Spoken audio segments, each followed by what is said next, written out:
जी दोस्तों, क्या हाल है, क्या हाल है, क्या हाल है। I hope you are all doing really really well. दोस्तों, ये बहुत इंपॉर्टेंट वीडियो है सीए इंटर के स्टूडेंट्स के लिए जिनका नवंबर 23 में एग्जाम है।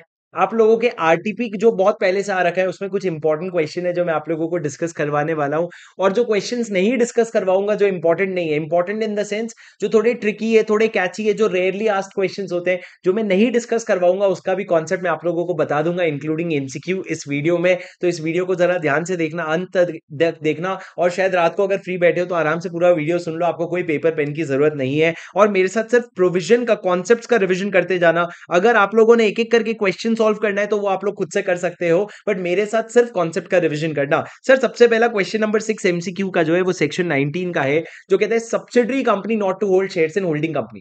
सब्सिडरी कंपनी होल्डिंग के शेयर्स नहीं होल्ड करेगा, लेकिन उसके तीन एक्सेप्शन है। पहला, अगर आप पहले अगर आप लीगल रिप्रेजेंटेटिव के कैपेसिटी में होल्ड करते हो, अगर आप ट्रस्टी की कैपेसिटी में होल्ड करते हो, या अगर आप पहले शेयर होल्डर थे और बाद में आप सब्सिडरी बन गए, तो तीनों केसेस में चल जाएगा। यहां पे एक कंपनी है विन लिमिटेड, जो ओम लिमिटेड का 15% शेयर होल्ड करती है। क्वेश्चन नंबर 6 कर रहा हूं मैं आरटीपी का, आप लोग चाहो तो पॉज करके रीड कर सकते हो, पहले बाद में सुन सकते हो। विन लिमिटेड जो है वो ओम लिमिटेड का 15% होल्ड करता है। In the year 2022-20 formed a trust. Win ने क्या किया, 2020 में एक ट्रस्ट बनाया और उस ट्रस्ट में ये 15% शेयर ट्रांसफर कर दिए, और उस ट्रस्ट का ट्रस्टी कौन बन गया, विन लिमिटेड बन गया। अब उसके बाद क्या हुआ सर, ओम ने क्या किया, विन लिमिटेड को अक्वायर कर लिया। ओम ने 55% विन लिमिटेड में ले लिया। अब मेरे को बताओ, अब तुम्हारे जो ओम के शेयर्स हैं वो ट्रस्ट के पास है, और ट्रस्ट के तुम ट्रस्टी हो, और अब तुम ओम के शेयर्स होल्ड करते हो in the capacity of a trustee. क्या तुम in the capacity of trustee hold कर सकते हो? जी हाँ। पर सर, यहाँ पे वो वाला प्रोविजन नहीं लगेगा। यहाँ पे वो वाला प्रोविजन लगेगा कि आप पहले शेयर होल्डर थे, बाद में सब्सिडरी बन गए, तो you can continue to be a shareholder, there will be no problem. तो यहाँ पे उसी के बारे में पूछा है, क्या विन लिमिटेड अभी भी ओम के शेयर्स कंटिन्यू कर सकता है? जी हाँ सर। अगर आप देखोगे तो Win limited can do so as it is holding shares of Om limited prior to becoming subsidiary. पहले सब्सिडरी बनने के भी पहले से आप शेयर होल्ड कर रहे हो तो कोई प्रॉब्लम नहीं है, आप कंटिन्यू कर सकते हो। There is no problem at all. बच्चे लोग जब खुद से पढ़ेंगे तो बी पॉइंट में भी कंफ्यूज हो सकते हैं। सर, कोई नहीं बोल सकता कि बी गलत है, पर आईसीआई ने अगर डी को सिलेक्ट कर लिया है तो अपने लिए भी आंसर क्या होगा, डी ही रहने वाला है। ठीक है दोस्तों, उसके बाद मेच्योरिटी की डेट है, मेच्योरिटी की डेट आ रही है सर, मेरे को बताओ। 4 मई से इन्होंने बोला कि आपको 100 डेज की मेच्योरिटी वाला बिल है। डेट ऑफ मेच्योरिटी बताओ सर। आप अगर 4 मई से 100 डेज गिनोगे तो आपका एग्जैक्ट 15 अगस्त आएगा। अब मेरे को बताओ, 15 अगस्त नेशनल हॉलीडे, पब्लिक हॉलीडे क्या? हाँ। तो उस केस में क्या होगा, उसके प्रायर वाला डे लेते हो, याद करो नेगोशिएबल इंस्ट्रूमेंट में बाद वाला दिन नहीं, पहला वाला दिन लेते हो, तो आप 14 अगस्त का डेट लोगे और आपका 14 अगस्त का मेच्योरिटी आ जाएगा। उसके बाद दोस्तों मेरे को एक बात बताओ, लिस्टेड कंपनी का डेफिनेशन 2 क्लॉज 52 में था।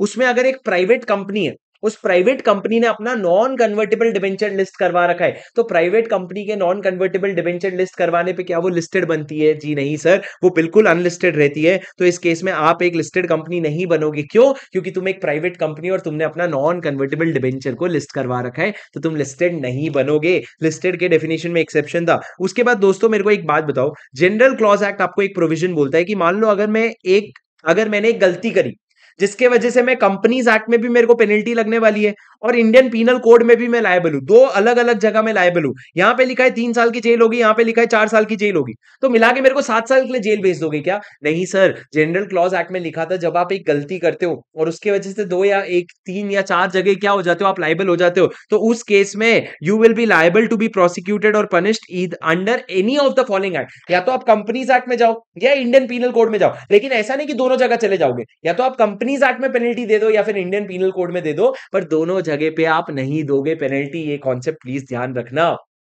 ठीक है। उसके बाद दोस्तों मेरे को एक बात बताओ, अगर मेरी कंपनी का 20 सितंबर को एजीएम था, ठीक है, कोरम नहीं होने की वजह से एजीएम एडजर्न हो गया, तो एजीएम एडजर्न कितने दिन के बाद होता है? Next week, same day same time same place. तो नेक्स्ट वीक हो गया 27 सितंबर को, मेरा यहाँ पे एडजर्न मीटिंग हुआ और एडजर्न एजीएम हुआ और एजीएम एकदम सक्सेसफुली हो गया। अब आपको पता होता है कंपनी को एनुअल रिटर्न देना होता है अंडर सेक्शन 92।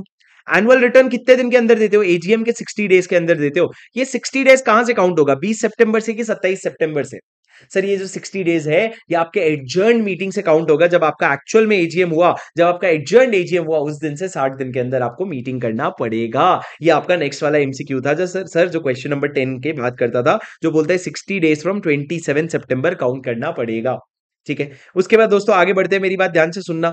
सबसे पहला क्वेश्चन जो है बहुत रेयरली पूछता है फॉरेन रजिस्टर पे, आपका सेक्शन 88 जो रजिस्टर ऑफ मेंबर की बात करता है, जो कहता है इंडिया में रजिस्टर ऑफ मेंबर रखना, लेकिन अगर तेरे फॉरेन में भी कुछ मेंबर्स है तो तू फॉरेन में भी रजिस्टर ऑफ मेंबर रख सकता है, लेकिन हमारी एक शर्त है, जैसे ही तू फॉरेन में रजिस्टर ऑफ मेंबर खोलेगा ना, उसके 30 दिन के अंदर एनसीएलटी को MGT 3 फॉर्म जमा करके बता देना कि तेरा फॉरेन रजिस्टर कहां पे रखा हुआ है। और अगर उसका सिचुएशन चेंज होता है तो चेंज भी 30 दिन के अंदर बता देना। कितने दिन के अंदर? 30 डेज के अंदर आपको आरओसी को बताना पड़ेगा। यही सवाल इन्होंने पूछा है कि भैया आरओसी को कितने समय के अंदर आपको बताना पड़ेगा? 30 डेज के अंदर MGT 3 में बताना पड़ेगा। ठीक है। दूसरा सवाल सर, ये वाला क्वेश्चन जो है ये थोड़ा सा ट्रिकी है, मेरी बात एकदम ध्यान से सुनना। बहुत रेयरली, आज तक ऐसा क्वेश्चन किसी पे भी नहीं आया सेक्शन 50 और सेक्शन 6 के कॉम्बिनेशन पे। सेक्शन 50 क्या कहता है? Calls in advance. क्या एक कंपनी कॉल्स इन एडवांस ले सकती है?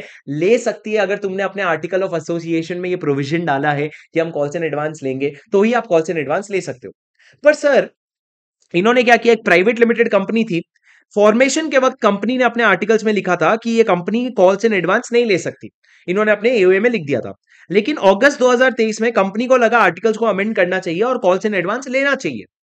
तो decide whether the provision inserted in the article at the time of formation of the company can be considered as void. क्या तुम उसको वॉइड बोल दोगे? दोस्तों मेरी बात सुनो, सेक्शन नंबर 50 बोलता है तुम आर्टिकल को अमेंड करके वहां पे लिख सकते हो कॉल्स इन एडवांस लेंगे, तो तुम कॉल्स इन एडवांस लोगे। अब जो सेक्शन नंबर 6 है वो बोलता है कि save as otherwise provided in this act, act to override law to override act to override rules memorandum article. आपके एक्ट में जो लिखा है उससे ऊपर कुछ नहीं लिख सकते एमओए एओए में, और उसके ऊपर कुछ नहीं लिख सकते। अब आपके एक्ट में लिखा है भैया आप कॉल्स इन एडवांस एक्सेप्ट कर सकते हो, एओए में अप्रूवल ले लेना, तो तुम उसके हिसाब से अप्रूवल ले ले रहे हो, एओए में आप अपना पॉइंट ऐड कर रहे हो, तो लॉ ने बोला तू ऐड कर सकता है, कोई भी प्रॉब्लम नहीं है, किसी भी तरह का चिंता नहीं है, तो बिल्कुल आगे बढ़, एओए को अमेंड कर, उसमें डाल के हम कॉल्स इन एडवांस एक्सेप्ट करेंगे, और फिर तो कॉल्स इन एडवांस एक्सेप्ट कर सकता है। प्लीज एक मिनट रुक करके इसका आंसर रीड कर लो। इसका आंसर अगर ये एग्जाम में क्वेश्चन आया तो इसका लैंग्वेज नहीं लिख पाओगे आप, तो प्लीज एक बार रुक करके क्वेश्चन नंबर 12 का आंसर रीड कर लो। आगे बढ़ते हैं सर, तीसरा वाला डिविडेंड का भी बड़ा यूनिक क्वेश्चन है, जिसमें इन्होंने निधि कंपनी के डिविडेंड के बारे में भी बात किया है। सुनना, डिविडेंड जब डिक्लेयर हो जाता है तो 30 दिन के अंदर पे करना पड़ता है, 30 दिन के अंदर पे नहीं किया तो उसके बाद आपको 18% पर एनम का इंटरेस्ट लगता है उसके अगले दिन से। कहां पे लिखा है सर? 127 में लिखा है। लेकिन वहां पे ये भी लिखा है कि अगर एक निधि कंपनी किसी को डिविडेंड दे रही है और वो डिविडेंड 100 रुपया या 100 रुपए से कम का है, तो भैया तुमने अगर अपने एक न्यूज़पेपर में ऐड डाल दिया और तुमने अपने ऑफिस के बाहर नोटिस बोर्ड के बाहर अगर तुमने 3 महीने तक के लिए पब्लिश कर दिया तो एडिक्वेट कंप्लायंस मान लिया जाएगा, कोई तुमको एक महीने बाद कॉन्ट्रावेंशन के लिए नहीं पकड़ेगा। ठीक है, तो यहां पे क्या हुआ है सर, यहां पे एक कंपनी है बंदौल निधि लिमिटेड, उसने डिविडेंड डिक्लेयर किया 4 सितंबर को, कितने रुपए का? 100 रुपए का डिविडेंड। अच्छा, एग्जैक्ट 100 दिया, 90 नहीं दिया, 99 नहीं दिया, 100 दिया, 100 रुपए तक का भी है तो वही प्रोविजन अप्लाई होगा। और डिविडेंड पे नहीं हुआ था with in the stipulated time period, मतलब 30 दिन के अंदर पे नहीं हुआ, कोई बात नहीं, तुम अगर उसको अपने नोटिस बोर्ड में डिस्प्ले कर दोगे 3 महीने तक के लिए तो भैया तुम्हारा एडिक्वेट कंप्लायंस मान लिया जाएगा। उसके बाद सर लिखा है वैभव जो है ना वो 100 क्यूमुलेटिव प्रेफरेंस शेयर होल्ड करता है, जिसपे 8% का डिविडेंड मिलना चाहिए था, लेकिन उसपे कंपनी ने प्रॉफिट नहीं कमाया तो डिविडेंड नहीं मिला। तो कोई बात नहीं भैया, सुनो, क्यूमुलेटिव प्रेफरेंस शेयर है, तो इस साल प्रॉफिट नहीं कमाया तो कंपनी ना तो प्रेफरेंस शेयर होल्डर को डिविडेंड देगी, और प्रेफरेंस शेयर होल्डर को नहीं देगी तो डिविडेंड शेयर होल्डर को, इक्विटी शेयर होल्डर को भी नहीं दे सकती। बाद में जिस साल में तेरा प्रॉफिट हो जाएगा ना तो उस साल में तेरे को ये डिविडेंड देना पड़ेगा, क्योंकि ये क्यूमुलेटिव है तो तेरा ये अखरू होगा और तेरे को बाद में ये डिविडेंड देना पड़ेगा, कोई ऑप्शन नहीं है। सबसे पहला, what could be the punishment with respect to declaration of delayed payment of the dividend. Sir देखो, सुवास लिमिटेड के केस में 25 अगस्त को डिक्लेयर किया था, 23 अक्टूबर को पे किया, गलत कर दिया ना। 25 अगस्त को डिक्लेयर किया था तो 25 सितंबर तक तेरे को पे कर देना चाहिए था, 30 दिन के अंदर। तूने नहीं पे किया तो इस समय से लेके 23 अक्टूबर तक का तेरे को इंटरेस्ट लगेगा at the rate of 18% per annum. और सर यहाँ पे आपको पूरा प्रॉपर नंबर ऑफ डेज निकालना पड़ेगा कि कितने दिन का डिफॉल्ट हुआ है। देखो 23 दिन अक्टूबर के और 5 दिन सितंबर के, तो करीबन आपका 28 दिन का डिफॉल्ट हुआ है, और 18% पर एनम के हिसाब से आपको क्या निकालना पड़ेगा? डिलेड पेमेंट पे इंटरेस्ट निकालना पड़ेगा। पर निधि कंपनी में कोई इंटरेस्ट नहीं लगेगा क्योंकि 100 रुपए का है। और क्यूमुलेटिव प्रेफरेंस शेयर में इन्होंने क्या पूछा, whether the company is required to pay dividend on cumulative preference share for financial year 21-22। हाँ भैया, इस साल नहीं देगा चलेगा, लेकिन बाद में देना पड़ेगा तेरे को, क्योंकि क्यूमुलेटिव है। क्या है? क्यूमुलेटिव है। ठीक है, नेक्स्ट पॉइंट सर, सर मेरे तरफ देखो ना, इधर देखो। एक कंपनी ऑडिटर को अपॉइंट कर रही है। ऑडिटर को अपॉइंट करते वक्त तुम एक एंगेजमेंट लेटर साइन करवाते हो। एंगेजमेंट लेटर में हमने फीस नहीं लिखा, हमने लिखा फीस जो है बाद में म्यूचुअली अग्री कर लेंगे। क्या तुम इस तरीके का एंगेजमेंट लेटर लिख सकते हो? मेरे समरी नोट्स में एक पॉइंट भी लिखा है मैंने, ये पॉइंट इसी पॉइंट पे कि भैया इस तरह का एंगेजमेंट लेटर बन सकता है जहां पे आप लिख रहे हो फीस बाद में म्यूचुअली डिसाइड होगा। It is a valid engagement letter और इस तरह का अपॉइंटमेंट हो सकता है। This is again a unique and a rarely asked question but a good question. Yours is a good question. ठीक है, नेक्स्ट दोस्तों मेरी बात ध्यान से सुनना। सर इन्होंने बोला श्री लिमिटेड करके एक कंपनी है, उनका ऑथराइज शेयर कैपिटल आज है 10 लाख शेयर, एक शेयर 100 रुपए का है। वो लोग बोल रहे हैं हम लोग शेयर ऑथराइज शेयर कैपिटल को फेस वैल्यू कम करना चाहिए, 1 करोड़ शेयर बनाना चाहिए 10 रुपए का। क्या तुम ऑथराइज शेयर कैपिटल इस तरीके से कन्वर्ट कर सकते हो? याद करो सर, सेक्शन नंबर 61 जो कहता है alteration of authorise share capital, you can increase, consolidate and divide, convert, subdivide, cancel, ये सारी चीजें कर सकते हो सेक्शन 61 में। तो यहाँ पे ये लोग कंसोलिडेट और सब divide into shares of larger amount कर रहे हैं क्या? नहीं, ये into shares of smaller amount सब डिवाइड करना चाह रहे हैं। तुम कर सकते हो क्या? सेक्शन 61 के हिसाब से कर सकते हो। आपको एमओए ऑल्टर करना पड़ेगा। एमओए ऑल्टर करने के लिए आपको एओए पावर देगा, फिर जाके आप एमओए ऑल्टर करोगे और आप अपने ऑथराइज शेयर कैपिटल को चेंज कर सकते हो, कोई प्रॉब्लम नहीं है। सेक्शन 61 का क्वेश्चन है सर। नेक्स्ट क्वेश्चन नंबर 16 जो है ये आपके नवंबर 22 के एग्जाम में भी आ चुका है। ये बोल रहा है एक कंपनी ने क्या कर रखा है, 80 करोड़ का डिपॉजिट रेज कर रखा है। ठीक है, उसने उसमें चार्ज क्रिएट कर रखा है, land and building 55 crore, plant and machinery 15 crore, factory shade 10 crore, मतलब टोटल कितना हो गया? 80 करोड़ का आपका 55, 60, 70, 80 करोड़ का ये हो गया। आपने इनटैंजिबल असेट्स 25 करोड़ का भी क्या रखवा रखा है सिक्योरिटी, इससे कोई फर्क नहीं पड़ता। Decide the validity of these charges, क्या ये चार्जेस वैलिड है? सर आपको पता होना चाहिए कि जब आप चार्ज क्रिएट करते हो तो the amount of the charge should cover the principal and interest amount of the deposit. Deposit कितने का है? 80 करोड़ का। चार्ज कितने का है? 80 करोड़ का। Very good. लेकिन भैया ये 80 करोड़ का डिपॉजिट पे 3 साल में 12% के हिसाब से इंटरेस्ट भी तो आएगा। मतलब 12% के हिसाब से इंटरेस्ट यानी कि कितना? एक साल का कितना इंटरेस्ट हो गया? लगभग 9.6 करोड़। अरे हाँ कि नहीं? 9.6 करोड़ इंटू थ्री, यानी कि 9.6 इंटू थ्री, मतलब आपका करीबन 28.8 करोड़ प्लस 80 करोड़, मतलब कम से कम 100.8 करोड़ कवर होना चाहिए था। और तुम्हारे असेट से तो सिर्फ 80 करोड़ कवर हो रहा है। इनटैंजिबल नहीं गिनेंगे भैया, फालतू है। टैंजिबल गिनेंगे। गुडविल कहां बेचने निकलोगे तुम? तो भैया आपका 80 करोड़ का सिक्योरिटी है, जबकि आपका 108 करोड़ का डिपॉजिट है, तो हमने बोला ये इनवैलिड है, आप एडिक्वेटली सिक्योर्ड नहीं हो। ठीक है सर, पहला वाला क्वेश्चन इंडियन कॉन्ट्रैक्ट एक्ट का बहुत इजी है, मेरा कॉन्सेप्ट सुन लो बस। मेरे को एक बात बताओ, अगर तुम प्रिंसिपल डेटर को डिस्चार्ज कर देते हो तो क्या श्योरिटी बाद में लायबल होता है? नहीं भैया, एक बार प्रिंसिपल डेटर डिस्चार्ज हो गया ना तो श्योरिटी भी डिस्चार्ज हो जाता है। इस क्वेश्चन में वही हुआ है, जो प्रिंसिपल डेटर है उसको तुमने कॉन्ट्रैक्ट चेंज करके डिस्चार्ज कर दिया, तो लगे श्योरिटी भी जो है वो भी डिस्चार्ज हो जाता है, कोई बड़ी बात नहीं है। ठीक है सर, क्वेश्चन नंबर 18 मेरी तरफ देखो। मिस्टर एक्स है, मिस्टर एक्स ने एक नेगोशिएबल इंस्ट्रूमेंट ड्रॉ किया लेकिन उसको डिलीवर नहीं किया। उन्होंने नेगोशिएट किया लेकिन डिलीवर नहीं किया। अब मिस्टर एक्स की डेथ हो गई। मिस्टर एक्स का बेटा बस बोल रहा है कि अगर वो नेगोशिएबल इंस्ट्रूमेंट लेके अगर मैं डिलीवर कर दूंगा तो उससे वो नेगोशिएट हो जाएगा। लॉ ने बोला था नहीं, स्मियर डिलीवरी से आपका नेगोशिएशन नहीं हो सकता। जिसने ड्रॉ किया था उसी ने अगर डिलीवर किया तो बात अलग है, पर अगर उसकी डेथ हो गई ना तो तुमको फिर से फ्रेश नेगोशिएशन करना पड़ेगा। उसके सिग्नेचर के दम पे तुम सिर्फ डिलीवर कर दोगे तो नेगोशिएशन नहीं होगा। वही बात यहाँ पे इन्होंने क्वेश्चन नंबर 19 में लिख रखा है, क्वेश्चन नंबर 18 में लिख रखा है। अब अगला क्वेश्चन सर, क्वेश्चन नंबर 19 मेरे तरफ देखो। सर एक सेक्शन है कंपनीज एक्ट का, सेक्शन 166, वो पेनल्टी लगाता है डायरेक्टर पे। उसने पेनल्टी लगाया, जिस पे पेनल्टी लगाया वो बोल रही है कि मैं तो मेल नहीं फीमेल हूं, और सेक्शन 166 सिर्फ मेल पे पेनल्टी लगाता है। क्या उनका कहना सही है? नहीं सर, जनरल क्लॉज एक्ट में क्लियरली लिखा है that your masculine gender includes your females.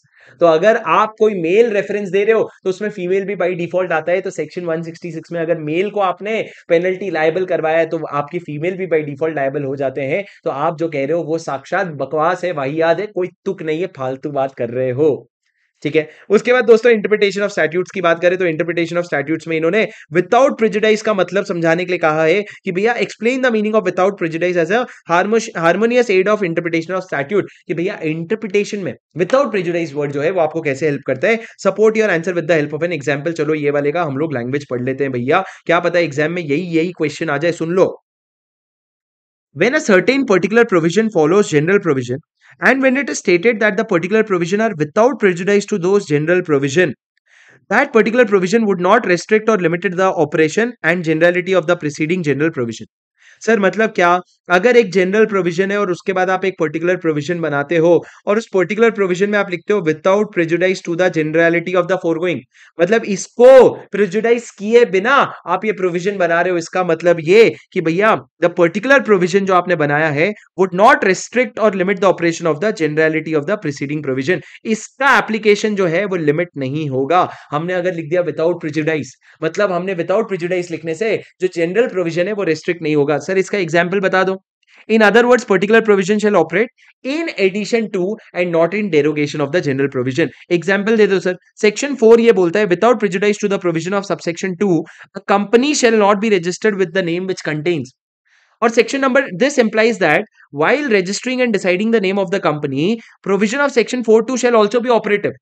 4.2 को तो ध्यान रखना ही, साथ में 4.3 को भी ध्यान रखना, क्योंकि 4.3 में लिखा है without prejudice to the provision of section 4.2 company shall while deciding the name.